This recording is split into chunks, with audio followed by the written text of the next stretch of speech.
Assalamualaikum warahmatullahi wabarakatuh. Kami dari kelompok 2 akan menjelaskan tentang aspek-aspek dalam akuntabilitas. Sebelumnya, saya akan memperkenalkan nama-nama dari anggota kami. Yang pertama, saya sendiri, Dede Kusnadi. Kemudian yang kedua, Dian Yulia Nurhayati. Dan yang ketiga, Dini Indriani. Akuntabilitas adalah kewajiban pertanggungjawaban yang harus dicapai, di mana dalam akuntabilitas ada 9 nilai-nilai dasar ASN. Yang pertama adalah tanggung jawab. Tanggung jawab ASN sudah diatur di dalam Undang-Undang ASN nomor 5 tahun 2014. Di mana tanggung jawab menjadi kesadaran manusia akan tingkah laku atau perbuatan baik yang disengaja atau tidak disengaja. Tanggung jawab bisa menjadi perwujudan kesadaran dan kewajiban bagi manusia. Dan tanggung jawab itu pula bisa diartikan sebagai kewajiban menanggung segala sesuatu. Dalam bidang pendidikan, tanggung jawab seorang guru adalah mendidik sekaligus mengajar. Dengan artian membantu peserta didik untuk mencapai kedewasaan, di mana seorang guru hendaknya memahami semua aspek pribadi peserta didik, baik fisik maupun psikis, dengan mengenal, memahami tingkat perkembangan peserta didiknya yang meliputi kebutuhan pribadi, kecakapan, kesehatan mental, dan lain sebagainya. Yang kedua, jujur. Kita sebagai ASN dituntut selalu bersikap jujur dalam melaksanakan tugas dan melayani masyarakat.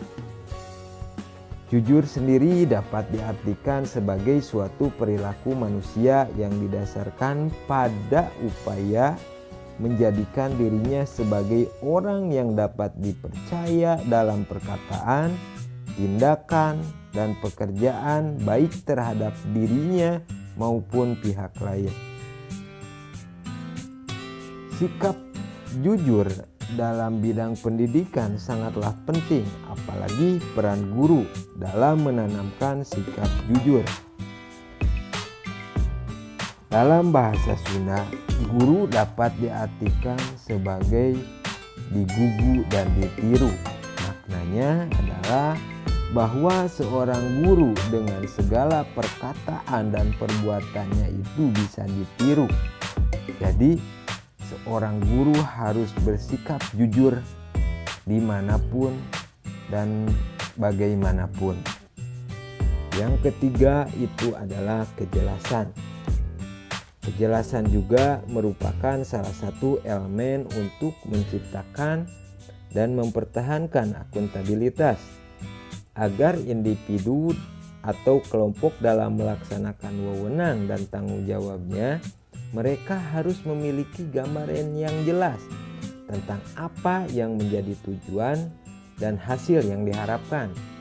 Dengan demikian, fokus utama untuk kejelasan adalah mengetahui kewenangan, peran dan tanggung jawab, misi organisasi, kinerja yang diharapkan organisasi, dan sistem pelaporan kinerja baik individu maupun organisasi. Contoh selanjutnya adalah netral. Sesungguhnya asas netralitas ASN telah diatur dalam Undang-Undang Nomor 5 Tahun 2014 tentang Aparatur Sipil Negara. Netral bagi ASN berarti bahwa setiap pegawai ASN tidak berpihak dari segala bentuk pengaruh manapun dan tidak memihak kepada kepentingan siapapun. ASN dituntut untuk menjalankan amanahnya sebagai abdi negara yang bekerja semata-mata demi kesejahteraan rakyat, bukan untuk kepentingan suatu golongan atau partai politik tertentu. Netralitas yang sepantasnya dimiliki oleh setiap ASN sebagai pelayan masyarakat. Selanjutnya adalah mendahulukan kepentingan publik. Dalam melaksanakan tugas dan fungsi, setiap ASN hendaknya dapat menunjukkan perilaku yang senantiasa mendahulukan kepentingan umum daripada kepentingan pribadi, kelompok, atau golongan. ASN tidak dapat berbuat sesukanya dalam melaksanakan tugas sebagai aparat negara. ASN harus tunduk dan patuh pada peraturan. Di sisi lain, ASN dituntut menguasai serta memahami tugas pokok dan fungsinya dengan baik. ASN yang baik harus bisa setia dan penuh dengan ketaatan terhadap Pancasila, Undang-Undang Dasar 1945, negara, dan pemerintah.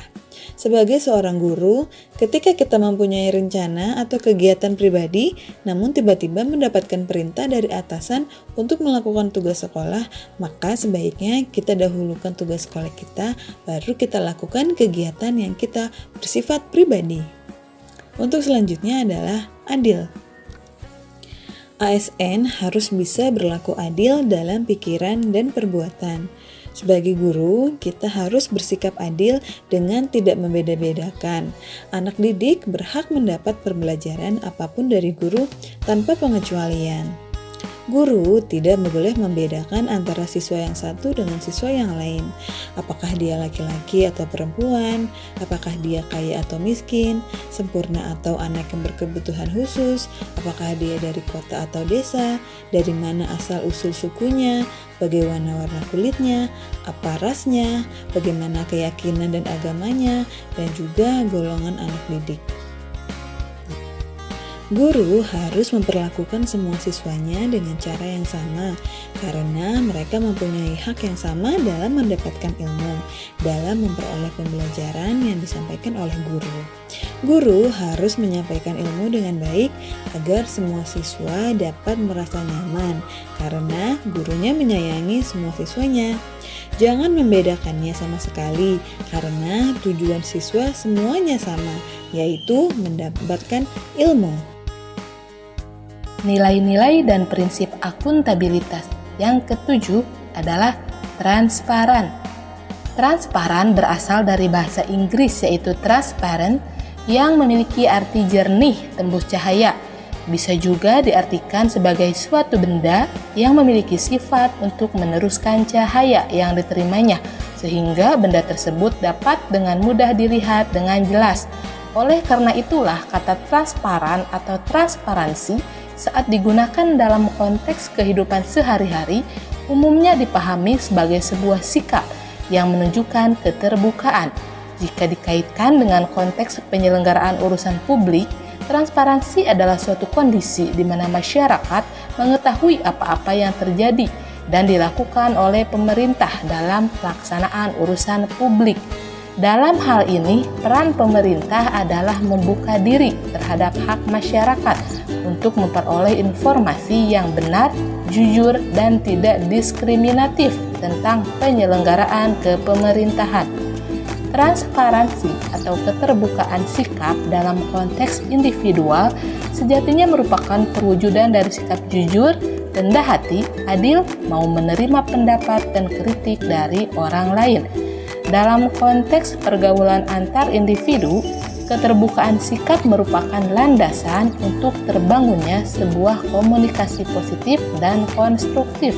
Oleh karena itu, sudah sepatutnya seluruh ASN harus semakin mengoptimalkan perannya di garda terdepan dalam membangun budaya transparansi melalui upaya penyebaran informasi sesuai dengan apa yang diamanatkan oleh Undang-Undang KIP, Keterbukaan Informasi Publik, sehingga dengan demikian citra positif PNS pun semakin terbangun dengan baik.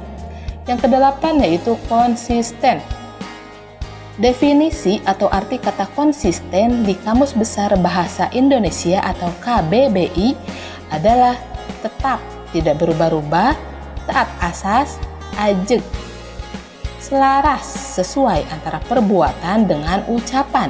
Jadi, sebagai seorang ASN, kita harus mempunyai sikap konsisten yang tinggi, yaitu dengan melaksanakan aktivitas keprofesionalan secara terus-menerus dan benar, tanpa keluar dari jalur atau batasan yang sudah ditetapkan.